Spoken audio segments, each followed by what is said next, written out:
10 alternate energy sources to live well with global warming. Feeling hot under the collar?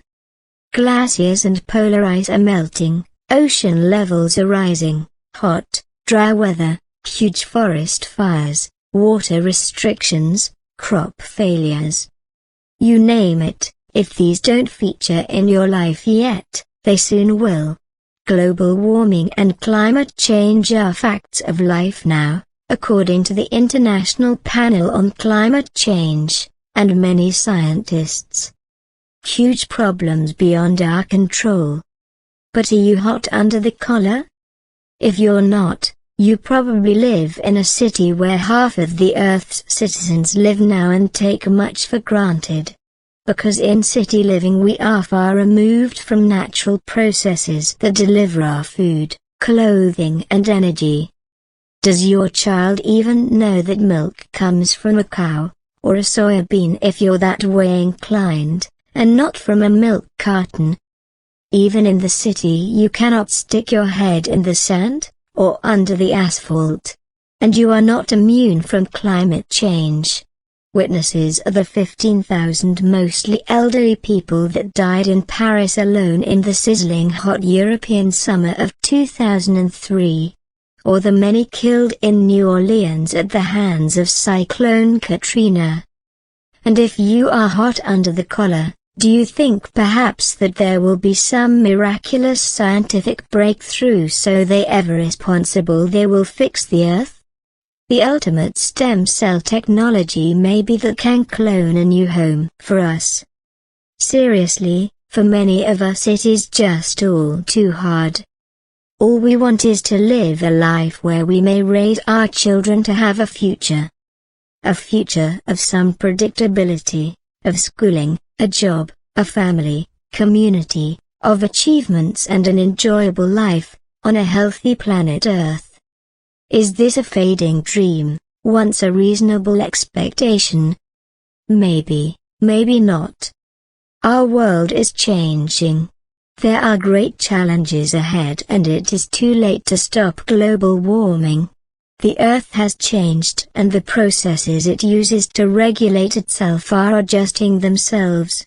And these changes will not suit human life as it is. But you are not powerless.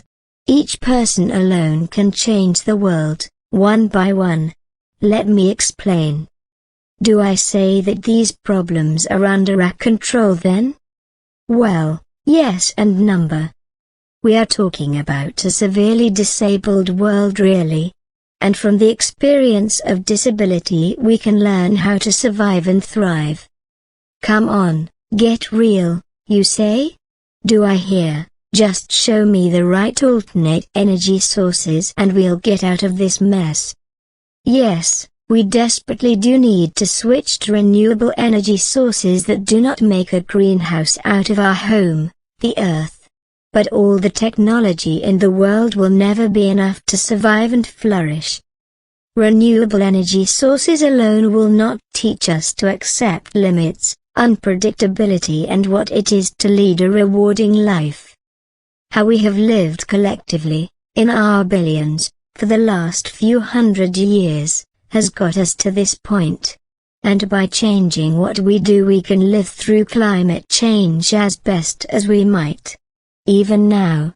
It's simple and it's hard work. No way out of that. Many people with severe disabilities know this.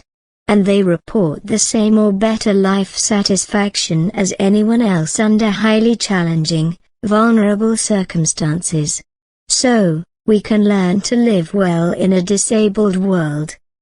Regardless of what is to come, you and I will be well served by the beliefs and strategies that people with disabilities use to, not just to survive, but to live well. These are true alternate energy sources. Those that guide us how to use what we have sustainably. These disabled people believe this. Accept that all of us are fragile and vulnerable. The world is full of limits. We need some of these to live well.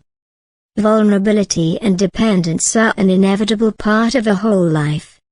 No one is independent, but interdependent. Connection with others is our lifeline and our well-being.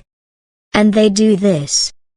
Engage with others to build positive relationship, where you live, work and play. Pay attention to others' needs and that of the environment. Take responsibility for the situation you're in. Care for others and the environment competently. Be assertive and use your humor and creativity. Not all people with disabilities act in this way, of course. And I'd be the last to portray people with disabilities as heroes. We're just people, trying to get on. You try that. Talk to that elderly woman in your street. Offer a hand when someone needs it. Doing such small things will connect you with others and your environment. And do also use the regular renewable alternate energy sources, and recycle too. You can change your local world by acting in these ways. And if all fails, regardless, well, it's the only way to go. Perhaps your world might be just as hot, but it'll be cooler under your collar.